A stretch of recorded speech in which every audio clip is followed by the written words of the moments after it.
this webinar, Jack is the program manager for the Lake States Fire Science Consortium, which is also, like NAFC, funded by the Joint Fire Science Program and administered through the School of Environment and Natural Resources at The Ohio State University. Jack's main duties include managing the programs and activities of the Lake States Fire Science Consortium and liaising with researchers, land and fire managers, and policymakers across the Lake States region. I try to describe to people that Jack is like me, Inga, Nick, and Aaron rolled into one. Jack received a BS in Wildlife Biology from the University of Wisconsin at Stevens Point and a MS in Conservation Biology from Central Michigan University. Jack's previous experience includes 18 years as the fire manager and land steward for the Nature Conservancy, a consultant and contractor and a burn boss with contractors in Michigan, a biological technician for the U.S. Forest Service and Wisconsin and Michigan DNR, and an adjunct professor at Central Michigan University. When he's not sharing fire and natural resource management stories, i.e., quote, work, unquote, Jack will disappear for as long as possible into the wilds of Minnesota and Wisconsin to hunt, fish, kayak, canoe, and explore. So without further ado, Jack, take it away. All right, thanks, Amanda, and welcome everybody. And I appreciate the opportunity and the invitation extended from NAFC to do this webinar. I've kind of given this webinar or versions of it over I don't know how many years now, as we kind of talked about seasonality of fire and growing season burns. So what we're going to do is kind of walk through an overview and a snapshot. A lot of my information or background, again, comes from working with the Nature Conservancy, and that's in the Michigan chapter where I was a land steward, fire manager, and burn boss. So you're going to really get the perspective from a land manager. And I worked a lot with teeming species, so it's kind of managing the risk but also trying to achieve the ecological effects. So with that, might as well step into it. If you're watching this and expecting to get a recipe, it's not going to happen.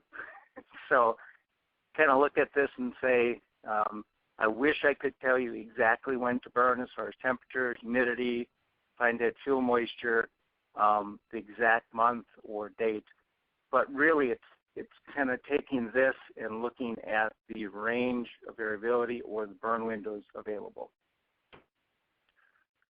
So with that, I want to throw this up, and when we talk about growing season fire, I think the best way to explain it, it's kind of like, especially with the a lot of microbrews now, there's a lot of different seasonal beers that we have out there, and there's all different ranges and flavors and tastes to meet everybody, and that's similar to when we talk about seasonality of burn. So if you're looking at dormant season burn versus growing season fire, you have a wide range of effects and kind of fits everybody's needs. So it's more of an exploration. Just like you want to taste a lot of different beers, you should be exploring growing season burn or seasonality of fire. So when I gave this years back a similar talk, one attendee said, we tried a summer burn and it did not work, so we're not going to try it again. And the question I posed back to them is, have you done a lot of dormant season burning? And the answer was yes. And they said, has every dormant season burn worked? And the answer was no. So really it's taking a look at, if you've never done growing season burns or tried growing season burns, you have to start exploring it. Just like with dormant season burns, they all don't reach the effects you want. They all don't necessarily work. It's the same exploration with expanding your burn window into summer burning. I like putting this up, good fire versus bad fire. So there's sometimes a misconception that, hey, it's a fire dependent system. If we throw fire back into it, it's good. Everything's good. And the reality is it's not always good. So we got to kind of tease out what is the good fire versus the bad fire. So taking a look at fire regimes, I'm thinking about historical fire regimes and historical landscape structure. Really, it's looking at the shifting landscape mosaic that had the PYRIC geography. And if you look at our current landscape with fragmentation, invasive species, climate change, it's going to be really tough. We're not going back to that historical landscape structure. So we can use the fire history, a lot of good fire history, and a lot of the proposed fire regimes as a guide. But we also have to see what kind of the new fire regimes are going to be. And part of that thinking about seasonality of fire is really opening up that burn window and exploring what those possible new fire regimes might be. And I put this in almost every talk I do because I get enamored by the flames, but the reality is when we do fire, our goal is not the flames, it's really what the flames do. So it's really trying to get to those fire effects. And one lesson I can give is that it's really letting the fire effects lead you. So what are the results of your fire effects? How does that lead you into the next fire and the repeated burns? And you're learning as you go along. So when I worked with the Conservancy, for instance, and really started exploring the seasonality of fire and during season burns, it was really on a sliding scale. You could go anywhere from making it black to where you don't really care what the effects were, you got fire in there and made it black, all the way to designing a burn to where it became these designer burns where there was so many details that it was almost impossible to actually achieve that burn. You basically put yourself into too tight of a box. So you want to be somewhere in that medium in between. At the same time, when we're looking at fire science and fire effects, we want to achieve certain ecological effects. But when it comes to putting on the burn boss hat, you're really managing that risk. So the achieving fire effects might be on one end with all the planning, and the follow-up, when you're actually implementing, it's more that management of the risk. So I like to look at it as an overall goal, and looking at the bullseye is the overall goal. The arrows are the objectives. Oops, apologize for that.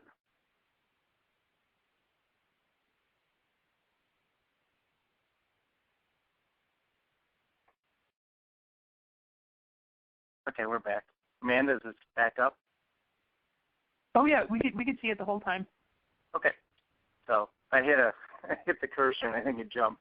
Okay, so the overall goal. So the arrows you're shooting at the target are your management objectives, and you may throw a lot of arrows or shoot a lot of arrows at that target before you kind of start to see some achievement of it. So the overall goal that I look at is the ecological resilience, and really it's focusing on the repeated burn objectives. And we're trying to accommodate the needs of most animal and plant species and sustain that ecological resilience. And one of the other things we have to keep in mind, whether we're doing dormant season or growing season burns, is from the land manager perspective, we have to accept that optimizing conditions for a certain suite of species is going to have negative consequences. Just like no management is a management option, but there's going to be positive and negatives. So, and again, I'm framing this around the whole burn program. So what is the management and restoration objective? And each one of these could be an objective if you put it into the SMART format. But, it could be anywhere from making the unit black all the way to achieving the habitat for a certain animal species or a full range of variability. And looking at the options of how fire is incorporated as both a process and a tool. The tools we have in the toolbox are mechanical, chemical, biological, fire, and water. And there may be others you can throw in there, but those are the big ones that we have available for whether we're doing restoration or management. And obviously when we get into fire-dependent systems and we can push more towards use of fire, then we're actually achieving the ecological objective or ecological process. I like putting this one up, though, again, because it brings it back to no matter how or what ecological objective we're trying to obtain, for each burn, the how-to is making sure we keep the fire in the box and we keep the crew and public safe. And again, that's through repeated burns, a good burn program. We want to make sure that we're thinking long-term. If we do not do a good burn, we may lose that ability to use fire as one of our tools.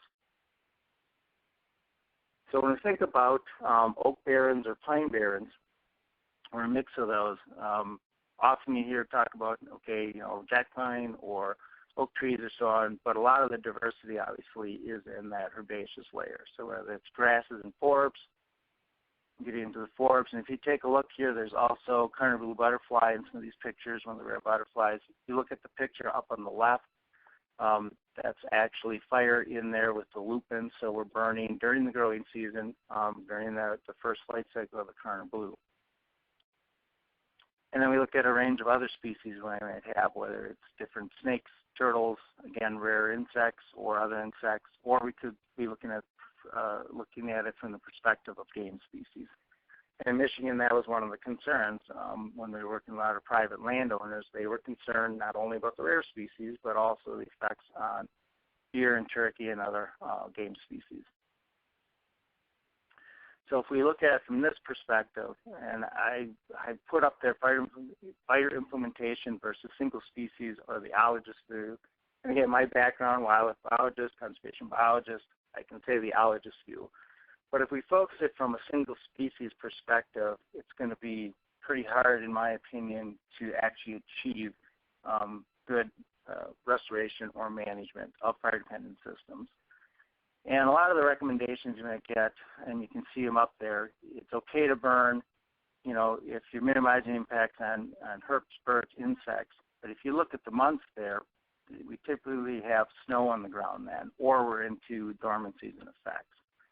The management recommendation to not burn, and often you'll see like April 15th as the cutoff date for burning, at least in some of the Michigan papers, or starting burning after October 15th, that's again based on single species. Concern for herps, either coming out of hibernation, going into hibernation. It may depend on nesting seasons for birds, so on. From my perspective, and again, I worked a lot with teeny species, and so I had a focus on rare species, but really it was the focus on the habitat and how do we restore it, how do we get fire back in. So we wanted to minimize negative impacts on these species, but not tie our hands by only burning when it would not kill any individuals, but then we also lost that potential for getting the good ecological effects. And I always like to point out for a lot of these wildlife species that exist in fire-dependent systems, if you put any individual in front of a fire, it will die. It's simple as that. So again, the focus should be less on the negative impact to individuals, but on what is the impact of the habitat and the overall local population. Now, I'll back up and say that, you know, if you know for certain you have a rare species, in a local population and you're not sure of the number, the last thing you want to do is burn all their available habitat. You have to approach it wisely, obviously, and try to expand the habitat out, connect corridors, so on. So fire may not be the initial or first option that you want to do in that restoration strategy when you're dealing with a population that may be really small. So again, framing this, it's really we need to focus on the why. What is the ecosystem response we want, the effects on the flora and fauna? And we can then backtrack that into our fire behavior and fire weather. And we can look at our fire intensity and fire severity and our first and second order fire effects to see if we're achieving those effects. And then we could put this into the adaptive management cycle where we're learning from that and continuing to apply fire and other techniques to further that ecological effect. I put down in the corner here the backfire versus headfire. Often you'll see management plans or burn plans are saying we need a backfire. We need a headfire to achieve certain intensity. Well, you can achieve different levels of intensity and different levels of severity, whether it's a backfire or headfire. So the advice is not to tie, especially if you don't have control of the burn boss, don't tie the burn boss's hands by saying we need a backfire here. Rather, work with them to say we need to have this type of effect from this burn this time in order to determine what type of fire ignition pattern and rate of spread is needed. And you're going to do that for each and every burn and repeated burn.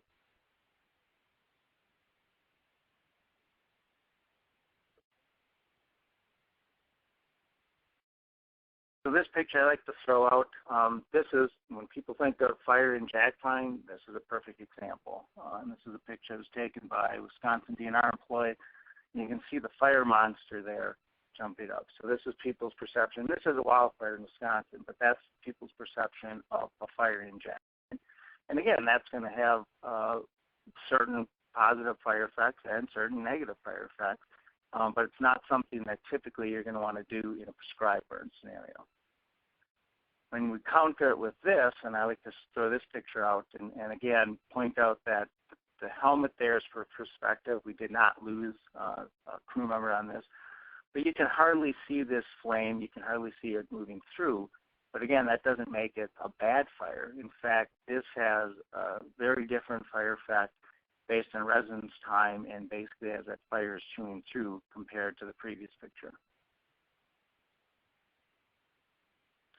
So if we look at, and again, this is really based from Midwest and Michigan perspective, but the traditional burn windows, at least when I started with the Conservancy in the 90s, was very heavy on spring season or fall season.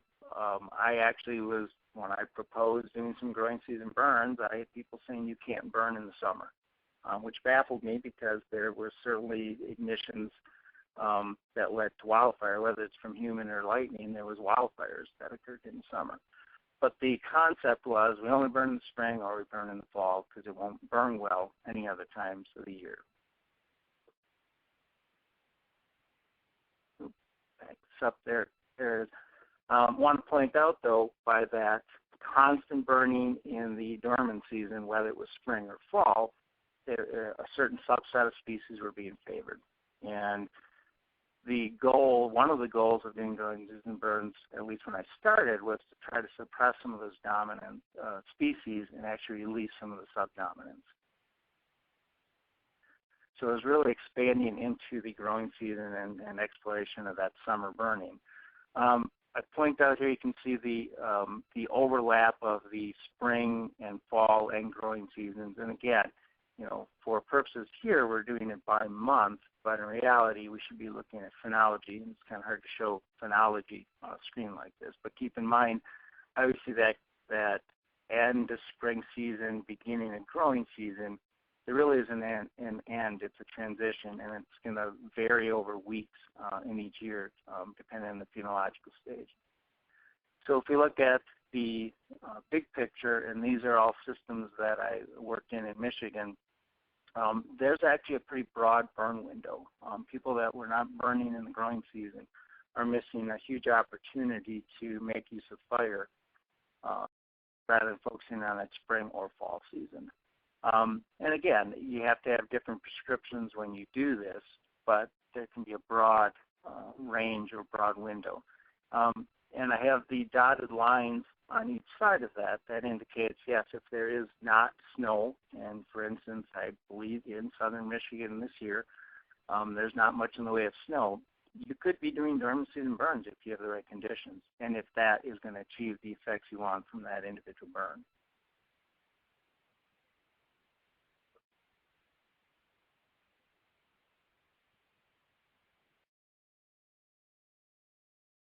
So if we take a look at that and expand it out, and these are all pictures that were taken during these months of burning, you certainly could get fire in the ground. So by showing these pictures, I can say, well, anybody who thought you can't burn in Michigan or in the Midwest in the summer, take a look at these pictures. There's obvious fire behavior there. You can see the results. But now if we start comparing April to May to June, just because you're burning in the growing season doesn't mean the effects are the same. You have different effects as you move through that growing season.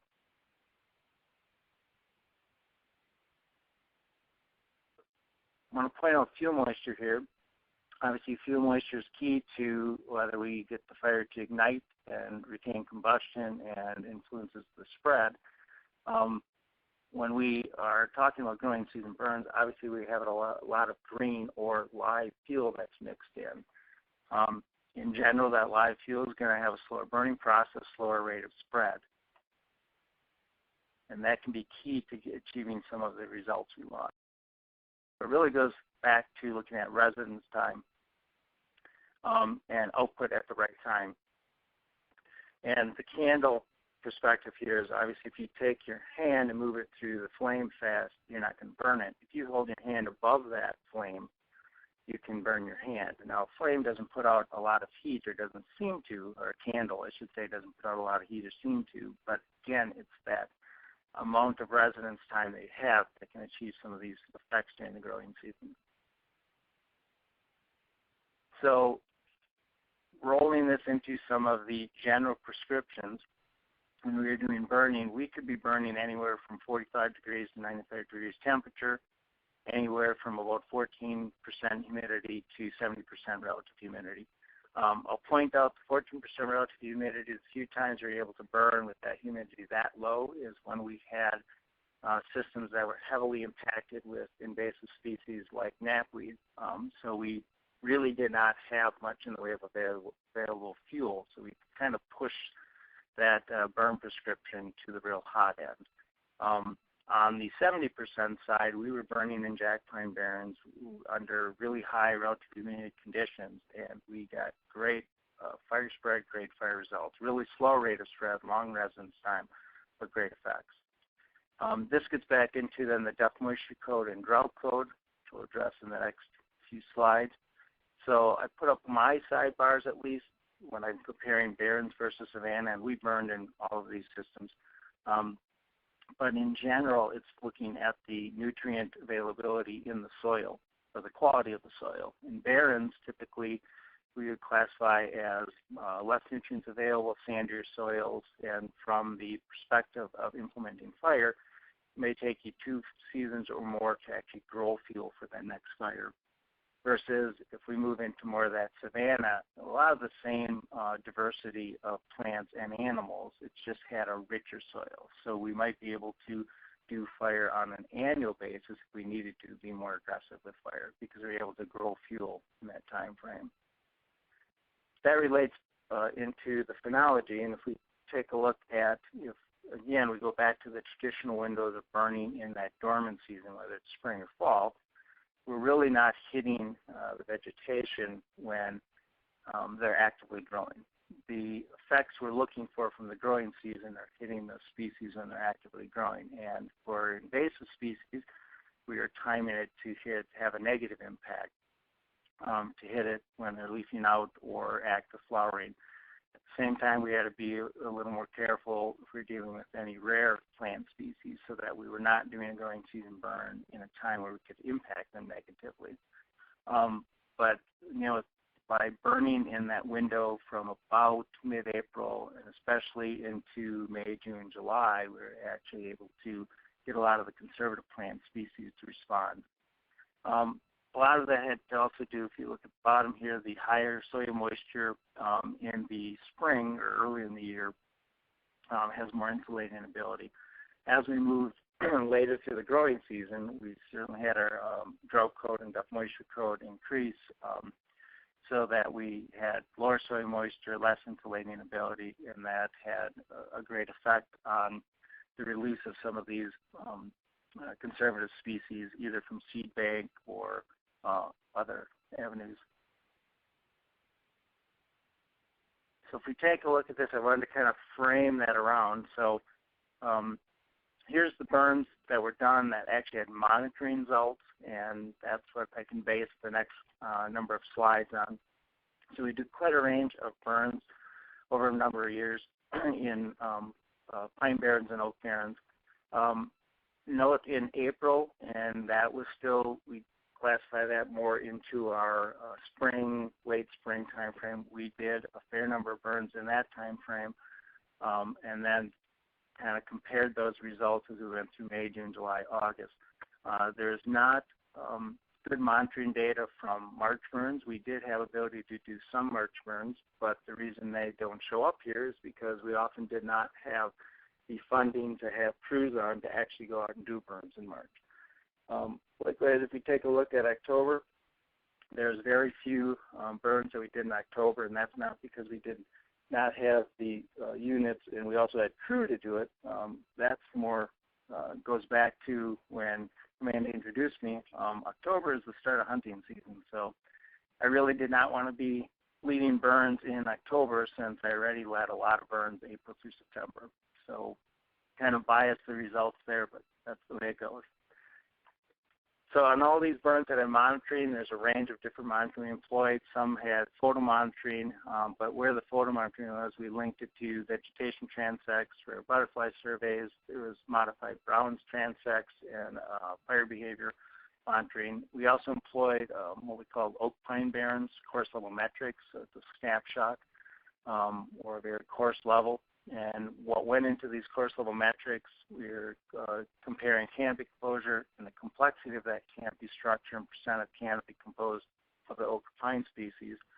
We also make sure we looked at that subcanopy of oak or pine and then the recruitment of the species, looking at the general shrub cover and then really focusing in on ground cover and splitting that out by the native species compared to either non-native or competitive plant species.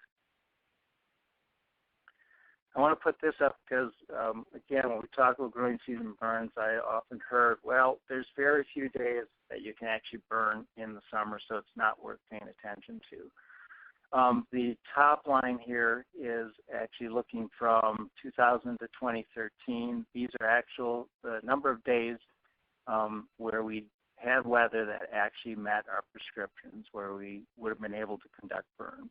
And if you look from that April 1st to May 10th window, there's quite a few days there, and moving into like June 16th through August 30th, a lot of days available to burn. If you look at the lower table, it might be a little hard to read, it's more a snapshot, but this was how we were able to plan out our burns through the year. So we looked at burns where we really wanted to have a dormant season or spring, early spring burn. The sites, the number of units per site, the estimated number of days that it would take to allow those units to burn out. And then we moved into growing season. And some were targeted very deliberately for growing season, and others were more opportunistic. But we were able to kind of move through, make sure we had burn units, burn plans, everything set up to go, and capitalize on the number of days available. And we made sure that we had more than enough burn units and burn plans set to go, but we're not overachieving, I guess I would say. We didn't want to have 100 burn plans ready to go when by the number of days available, we could maybe only implement 20 of those. So we matched up pretty well and we reached a point where we would often have great burning weather into the next week, but we would not do burns that week because, one, we had been so successful with other burns. Two, we needed to catch up with other activities. So again, going back to linking fire with other activities, whether it's mechanical or invasive species removal, so on. So it was kind of looking at the big picture, not just employing fire as actively as we could. If we look at the growing season consumption table and really transition from the national fuel models like BEHAVE to using the Canadian fuel models. And the Canadian fuel models worked much better when it came to writing prescriptions for growing season burns. And if you scroll down or look down, to the open lands moderate load, for instance, under the covered fuel type column, you'll see there's a general description for Barrens and SAVANNA and looking at the approximate tons per acre, so the fuel loading. And the fuel consumption came up pretty accurately. So if we looked at, we wanted to have about 60% fuel consumption, and again, thinking about long residence time, then we needed to have our fine fuel moisture code, our buildup index, and our drought code meeting somewhere in those range.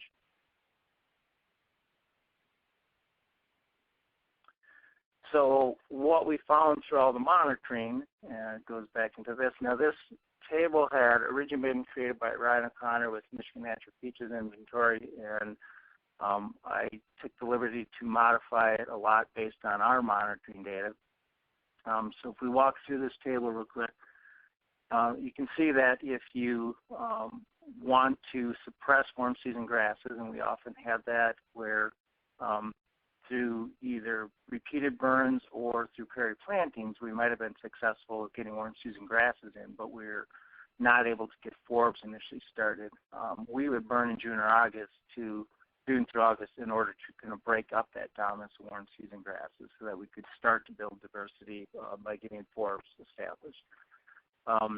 If we move down into the forbs, you can see that if going with the traditional burn window, people burned heavily in that April-May window, they were going to favor those late-flowering forbs, but continuously suppress the early and mid-flowering forbs. So by expanding or opening that burn window and kind of moving your burns across the growing season, you could increase your diversity by breaking up the dominance of the late-flowering forbs, really get some of the early and mid-flowering forbs available. When it came to legumes, it did not matter when we burned. They responded to that disturbance very well. They responded even to when we were putting in fire breaks and dozer lines, everything else. We had a lot of legumes coming in, and that's from their nitrogen fixing ability. So they love disturbance, at least in my experience. It doesn't really matter when you burn. You're going to get the legumes responding favorably. If we take a look at the invasive competitive species, and again, focusing if you burn just in that spring window, you're really just going to make those invasive species mad. You're allowing them the opportunity to expand out. When we were using fire to knock back some of these invasives, again, it really, when we got into that May window and especially the June, July, and August windows, we could really suppress those invasive species. And in this case, we have green with the down arrow means positive. If you take a look at the bottom column with the Pennsylvania sedge, we could really accelerate. So Pennsylvania sedge in Michigan is often a problem. So even though it's a native species, it's a very competitive species, forms a really thick mat. And if we continually burned in March or April, we just got more Pennsylvania sedge back, very low diversity. When we started burning in, again, that June-August window, by fire alone, we could start to really break up that mat.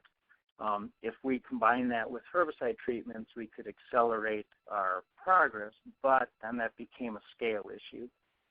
We certainly cannot apply herbicide over a broad area versus with fire we could address larger acreages.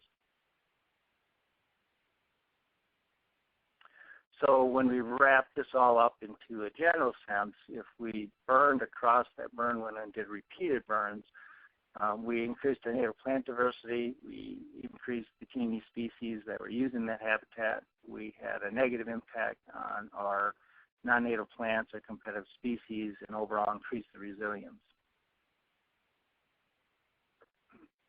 So I want to focus a little bit now and think about it from a risk perspective too. Excuse me. So when we look at Jack and red pine specifically, we have the spring dip phenomenon. So starting in roughly April, mid-April through about mid-June in general, that's when you have needle moisture at its lowest and has to do with the starch content being transferred from old needles to new needles. That spring dip is when Jack pine and red pine are the most explosive, and that's when you can get the crown fires and large runs. That was the time of year where, as a burn boss, I was not going to be out burning. We just did not have the equipment, the people, and we weren't willing to take that risk on because we could achieve fire effects under safer conditions. So using that spring dip and when that needle moisture started to climb, when the Jack pine, red pine became less explosive, we'd still get individual tree torching, we still could get some spotting, but the spotting wasn't as far. But the additive to that was if we did have spotting, for instance, outside of a burn unit, we had the live fuel moisture playing a factor because the rate of spread was slow for a fire, whether it was in the unit or outside the unit. So in the instances where we did have Jack pine that torched up and maybe through a spot outside of a burn unit, we could pick that spot up pretty easily, and it was an incredibly slow rate of spread, so we could catch all those spots if need be. At the same time, by minimizing that risk and burning more in that July-August window, we were really, again, getting a different level of fire effects that we needed. And just some examples here, pictures. So, if you think you can't burn or you're not going to see active flame, this is a picture in July, and it's a mix of red pine and Jack pine in there. that has some pretty darn good fire behavior there. But it's not enough where it actually, if you take a look at the young jack pine in there, I was kind of questioning if we were going to affect those, young red and jack pine mixed in, if we actually had an intensity that were going to affect those. And lo and behold, the majority of those trees were of enough age that fire intensity did not harm them. So just a little bit to say about smoke management here. So again, when I gave this talk, or similar talk many years back, one of the concerns somebody had said, man, we did a growing season burn. It was so smoky that we're never doing that again. In reality, you know, any burn you do, you're going to have smoke. So just like with dormant season burning, you have smoke and you have to do proper smoke management, smoke modeling. You have to do the same with the growing season burns. Obviously, with smoke management in the growing season, some of the issue is there's going to be more water vapor you're producing because you're driving out that moisture and that live fuel, converting it to available fuel. And it's going to be harder to build that convective layer. You may have to do more with ignition pattern and so on. If you look at the picture on the left, down more towards the bottom left, there is a dozer in there for perspective. It's really tiny. But we were able to build that convective lift pretty easily with that, and that's a July picture in Jack Pine Barrens. So don't use smoke as an excuse not to try it. Obviously, in WUI conditions, you have to have real critical smoke management, smoke modeling, but that should not be a reason to not attempt to do growing season burns. So just some comparisons here real quick. Some of the photo monitoring. So this is an oak white pine barren system. At least it was restored to that. And first burn in '99, heavy oak leaf litter, really compacted, very low diversity as far as herbaceous layer. And this was a site where we were very aggressive. We burned it almost every single year as part of a research unit. And by the time we hit 2010, you can see with the black arrow it shows bracken fern. That became one of our competitive species, but we had really high diversity at that point. There was lupin in there. We had Kerner blue that had moved in, so we were really achieving the results we needed. The dotted line, that looks like a deer browse line. That is not. That's thermal pruning from the repeated fires. There was concern when we started that we were going to knock out a lot of the white pine, and that did not happen. We were able to keep a lot of the white pine component. So, you know, fire and growing season does not kill your white pine, not all of it at least. And this is the perspective from in the woods. So it may look like there was a hard transition, but the reality is we took a lot of these dry sand prairie openings and really had that transition zone broken up.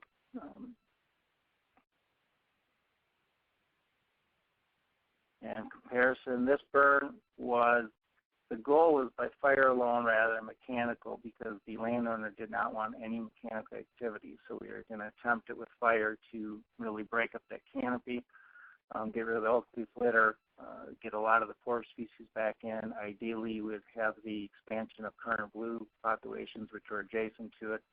And in 2 burns, we were able to do this. I would like to say it was entirely from fire, but it really was indirect effects of the fire. Plus, after the first burn, we also had about a 3-week window of extreme drought conditions, so that accelerated the stress.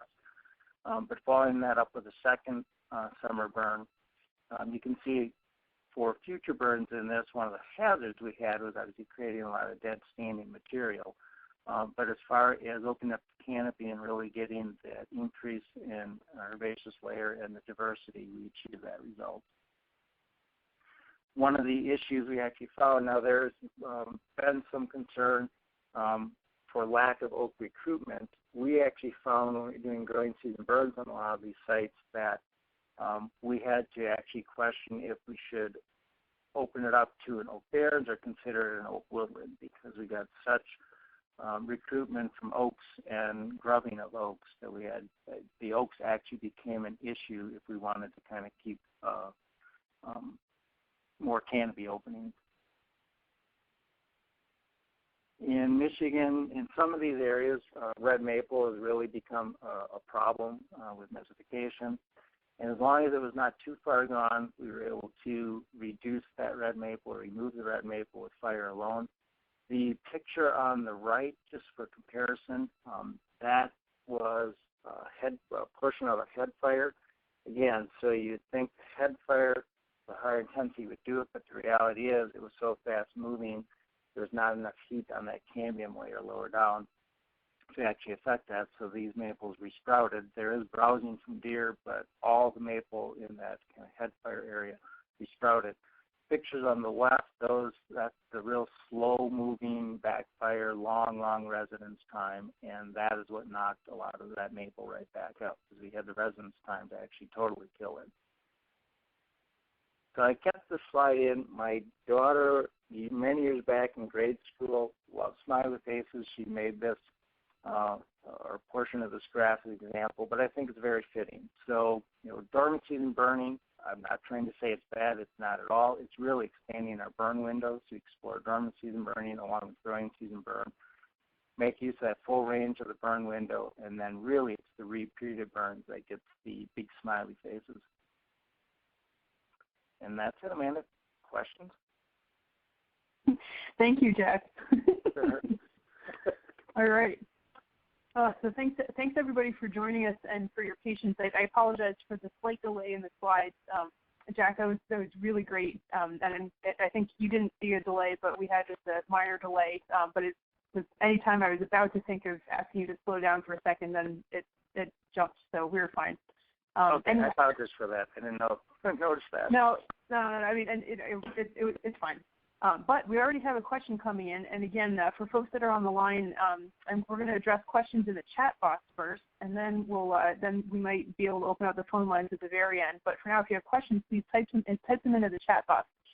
So Steve Maurer asks, in the slides with the growing season burns, you appear to be producing a lot of smoke. Did you encounter any problems with air quality issues because of it?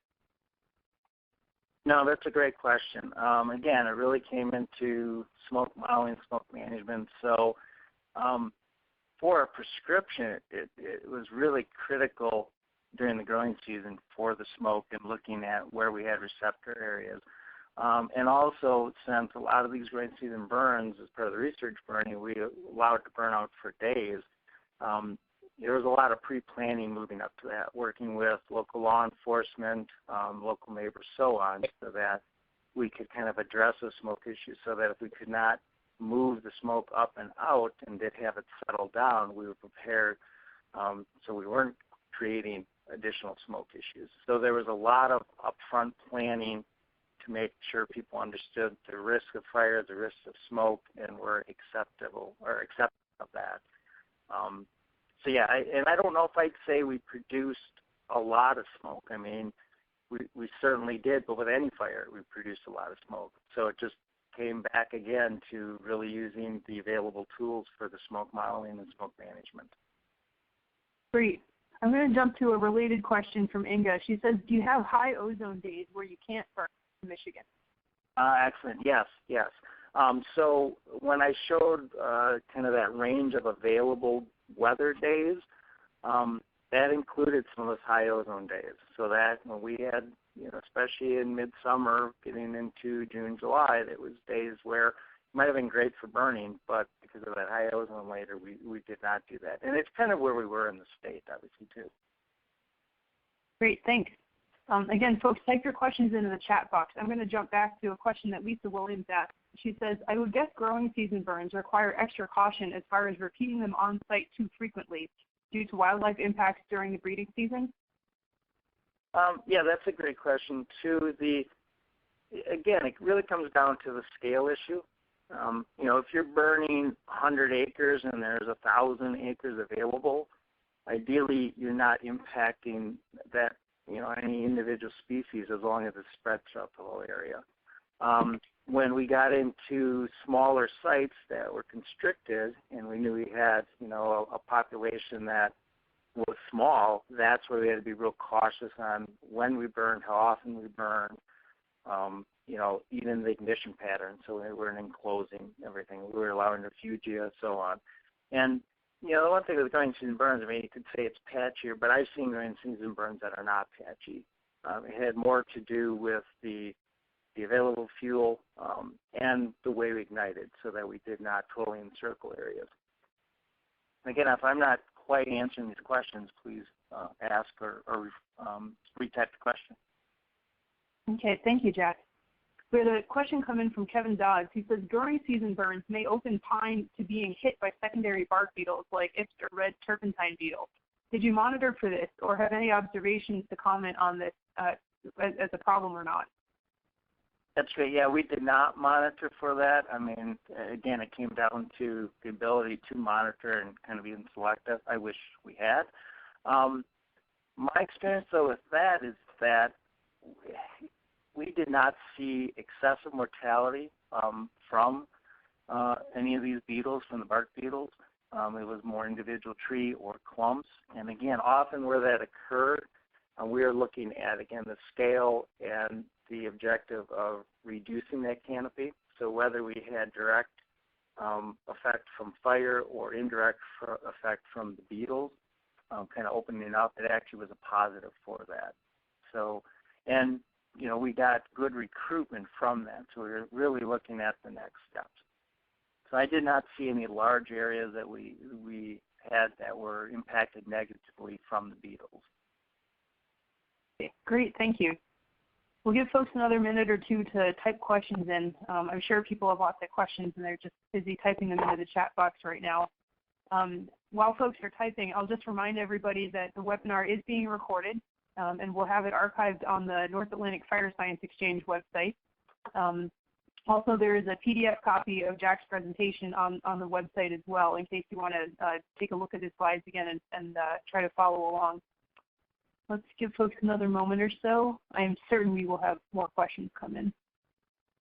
Aha, let's see. So Brian Van Winkle says, you showed a slide showing the impacts to some invasive species.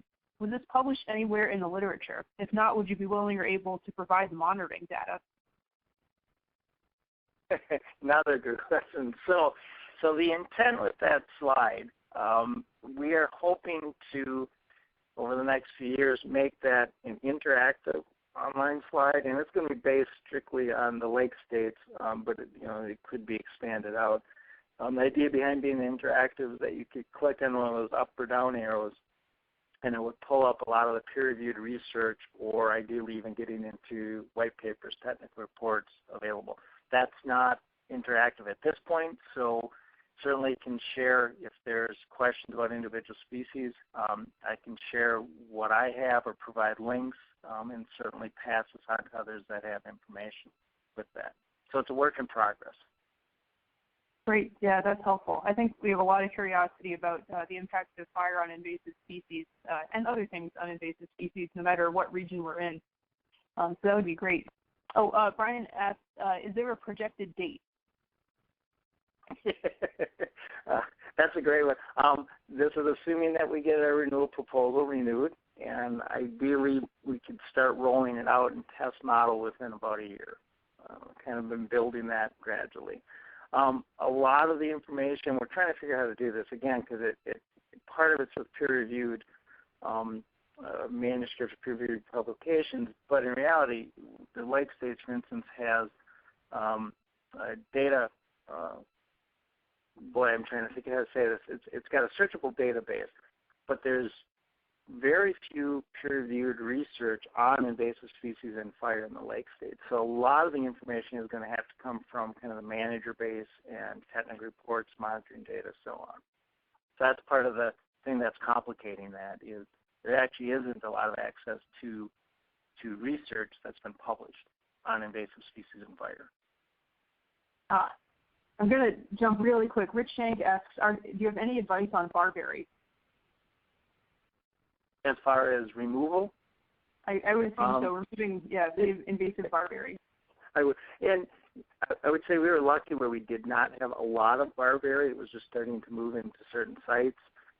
But I approached shrubs in general as, we waited until they were fully leafed out. So typically we wouldn't even start burning in those systems if we're trying to impact barberry until about mid to end of May might be when we first consider it. And then we could move all the way through August and likely negatively impact the barberry. And again, that's keep in mind you have to have enough available fuel to generate the heat and keep your rate of spread really slow so you have a long residence time. Great, thank you. I'm going to turn away from the invasive questions for a second. Tim Simmons asks, if there were negative impacts to invertebrate populations, were you able to document recovery? Yes, we had spittlebug populations that, I'm trying to think if it was a year or 2 years after, and it was really hard to tell if it was directly related to the aggressiveness of fire or some other complications. We did back off anytime we looked like we had certain species or populations of species that were kind of taking a nosedive. Carnival butterfly was an interesting one for us. I mean, it's a federally endangered butterfly. It needs lupin.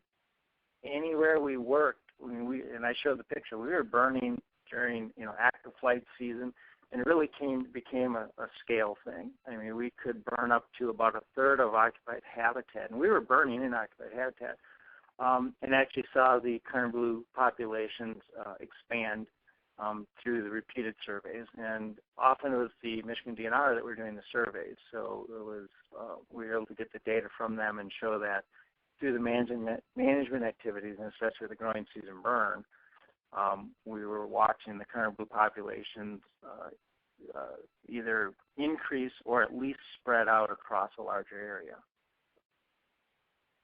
Nice. A related question, Carolyn asks, with the emphasis on monarchs, bumblebees, and other pollinators, what % of a smaller site, 100 acres or less, would be appropriate to burn to maintain the population while improving habitat? I'm not sure I can provide you a great answer with that one. I mean, if you're looking at 100 acres, again, we kind of use the 1/5 or 1/3 rule in general, but I'm not real familiar with the pollinators. We did not have any type of monitoring that backed that up to show if we positively or negatively affect them. As far as increasing the native diversity, we did that through burning, especially the increase was through the early and mid-flowering forbs, because if we were doing the growing season burns, we were not suppressing them, we were actually increasing them. I'm not sure if that got to that answer, but again, we were increasing diversity and we had more flowering forbs throughout the season, so I would have to make the assumption that would help with a lot of the pollinators. I'm not sure if that, or was the question reversed? Let's see if Carolyn adds to her question in the chat box. We'll give folks another minute to type some more questions in. We have just a few minutes before the top of the hour. If we still have questions, then we can keep going. But let's give folks just another minute to type in. If Carolyn has a response, or if anybody else has other questions they'd like to ask. We've covered a lot today. Fire effects, fire behavior, growing season burns, invasives, seasonality.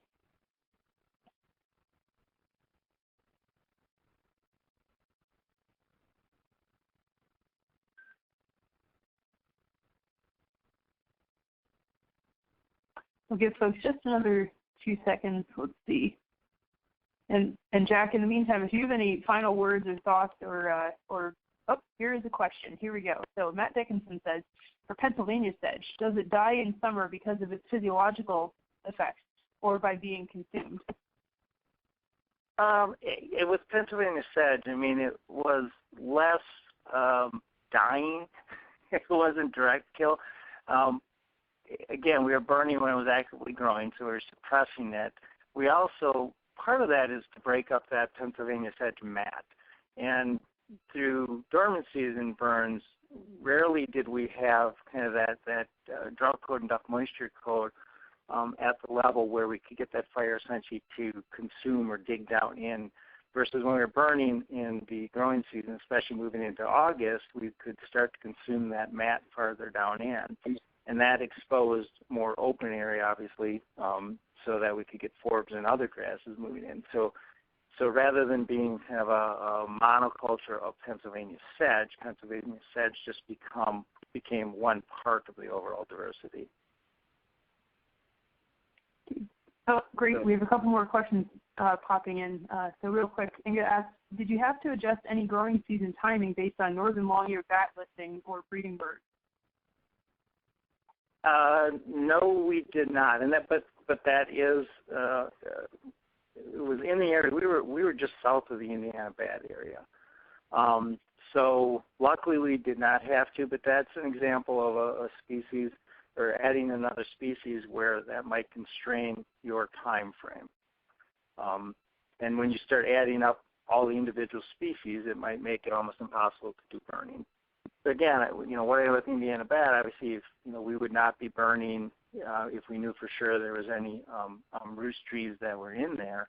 But the flip side of that, where we were doing our repeated burns, we were actually creating some great habitat for Indiana bat and other bats as far as roost trees. So it's kind of taking the flip side and say, we don't want to impact those roost trees and individual species, but at the same time we want to expand or make habitat available for them. Nice. We'll squeeze in a final question before we close. Adele asks, any thoughts on if prescribed fire could be a viable option to consider for managing stands with red pine scale, i.e. canopy temps and smoke effects on scale bodies during a burn? I would have to say I don't know. That would have to be somebody that have to take a look in the literature or talk to other people that maybe have dealt with that. I did not personally deal with that, and so I don't even want to, offer what I think might happen. All right. Well, we hope you don't have to deal with red pine scale. We're just starting to deal with it a bit over here. Okay, Bill Patterson gives the citation. He says, see Richburg dissertation 2005 on Northeast Barrens website, timing treatments to the phenology of root carbohydrate reserves to control woody invasive plants, Richburg doctoral dissertation 2005. Thank you, Bill. All right. We are just after the top of the hour. I think if folks need to get going, then please do. But please join me in a virtual thank you for Jack McGowan-Stinski from the Lake States Fire Science Consortium joining us today, this webinar of the North Atlantic Fire Science Exchange. And if other folks have questions, feel free to pop them into the chat box and let us know. And Jack, I'm sure you'd be happy to take questions from folks by email later if they would like to reach out to you. Is that okay? Yes, of course. All right. So again, type questions if you still have them. We'll take, I guess Jack will probably take another minute or two of questions. But again, thanks everybody very much for joining us on today's webinar. Yes, thanks everybody. And I can stay on line too if there's additional questions. Yeah. We got a thanks Jack in the chat box.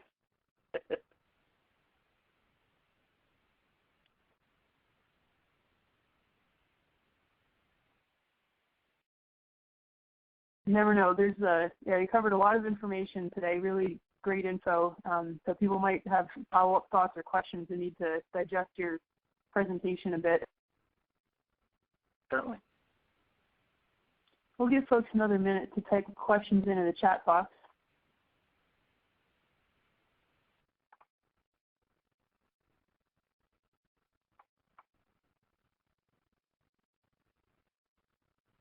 I just got an email for a request with a request for continuing education credit. If you need proof of your attendance in today's webinar, please drop me an email, amanda@forestguild.org, and I'm happy to provide them. All right, I think that, let's see, we'll give another 30 seconds till my clock changes over to 104, and then we'll probably call it good there.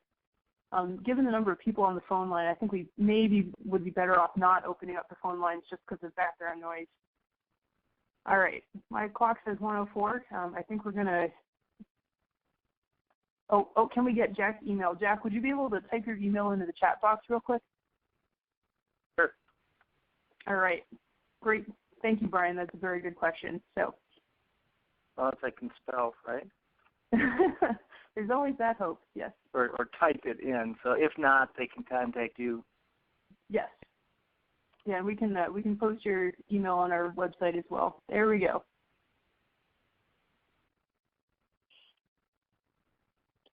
All right. Great. I think with that, we will conclude today's webinar. Thanks again, everybody, for joining us. Jack, thank you so much. This was awesome. We're really, really glad to have you. Thank you. This was fun. All right. Thanks. Take care, everybody. All right, bye. Bye.